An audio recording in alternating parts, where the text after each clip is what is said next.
How's it going, everybody? I thought I'd do a responding to comments video. See if you guys like it. If you do, give it a thumbs up, share the video, hit the subscribe button if you already haven't done that.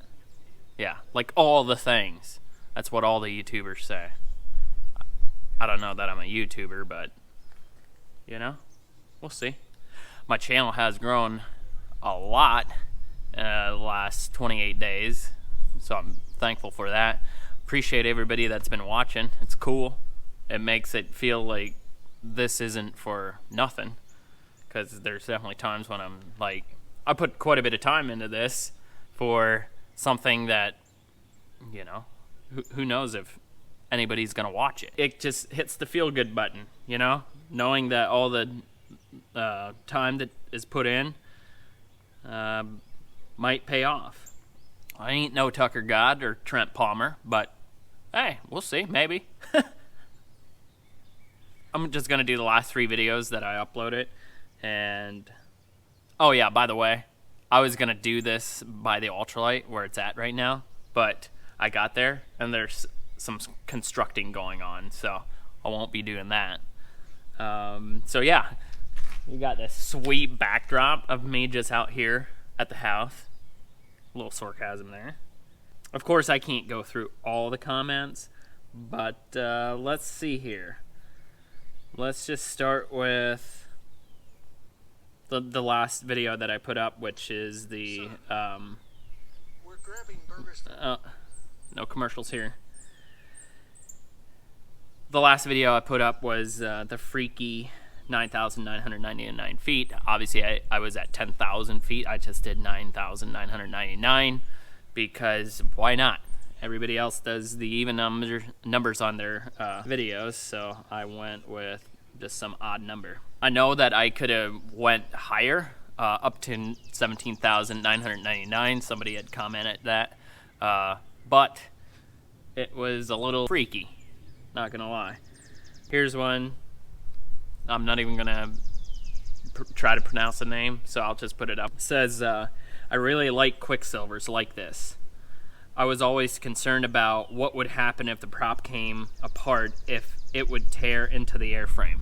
I would certainly say that if the prop comes apart, maybe not at low RPM, but if you're at full throttle and you're climbing out and that prop comes apart, it is almost certainly gonna tear through the airframe. I would assume.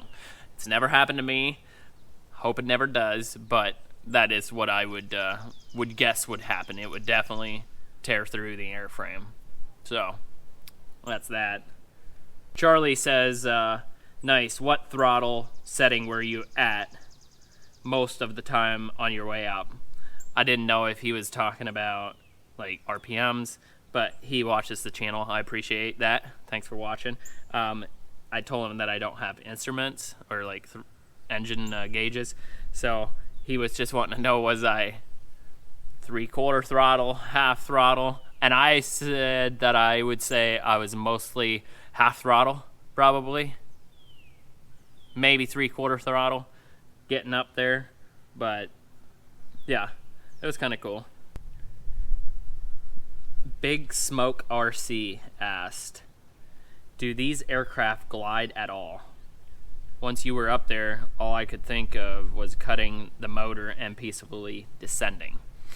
I thought about it too, but if I would have shut the engine off at that altitude, by the time that I would have got down to, I don't know, let's say 3,000 feet, and I wanted to start it again just to safely make the landing zone, because the landing zone was a real tight area.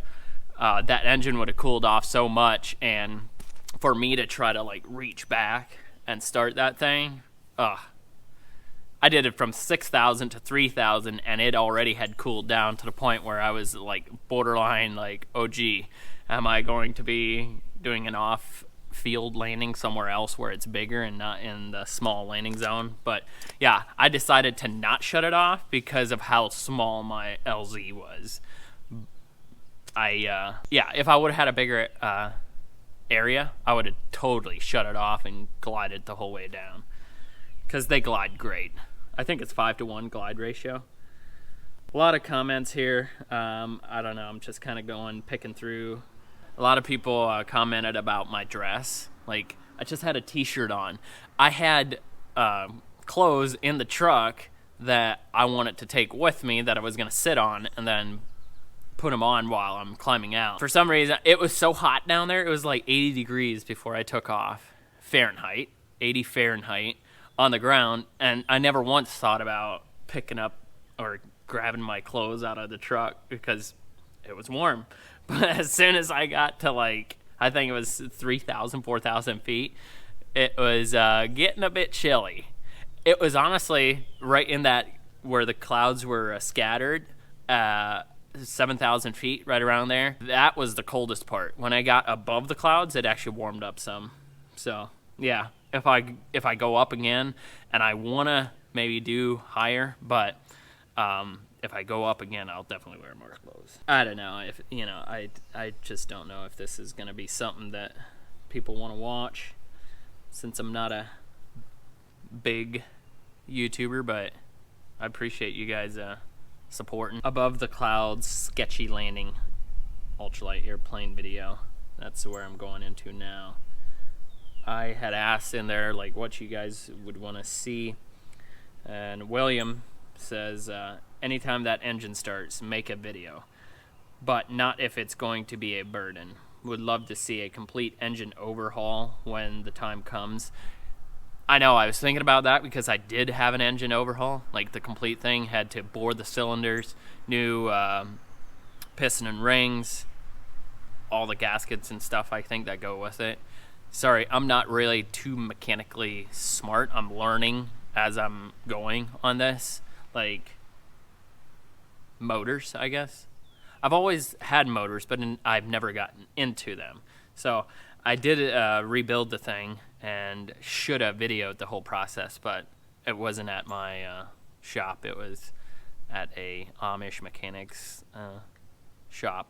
I made a video of me going out and getting him. It was a complete something. It was a little embarrassing what happened. But then it keeps saying here, pre-flight inspections, like he would like to see when I go around the aircraft and what I look at. I can do that. It just, to me, I think that most people would get bored of watching it, but I guess I should probably make one. Refueling the ultralight, that's pretty simple. I just mix the gas at the gas station, put the oil in and dump it in the top. Cleaning. I've only ever cleaned the ultralight once. When I got it, it was sitting for, I think it was like 3 years that it sat. And when I got it, it was really heavy dust like on it. So I've only cleaned it once. It should get cleaned now because I've ran it through the mud and it's up underneath the wings and stuff. But yeah, I should probably do that. How you store your merch. So the merch, I don't hold any stock. It's just a drop shipping thing. I built the website and I built the merch, but then when you guys place an order, it just goes through my website straight to the shipper or straight to the printer, and then the printer prints and ships straight to you guys from there. So it's just, I didn't know how many people would order this stuff, so I didn't want to go buy a bunch of it, have it sitting here, and I'm sitting on the money till you guys buy.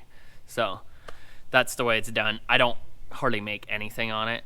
I make like $5 per item that sells around there. So I'm not getting rich off of it right now. Once you guys buy millions of them, then we're doing good. But it's just something that I was like, yeah, why not? Let's do it. So the merch,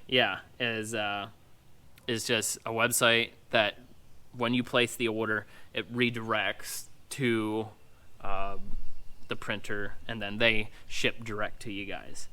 If you want decals, those I have here. I just put in an envelope and then mail them off like that. So that's just me. I thought I'm gonna try this and see what you guys think.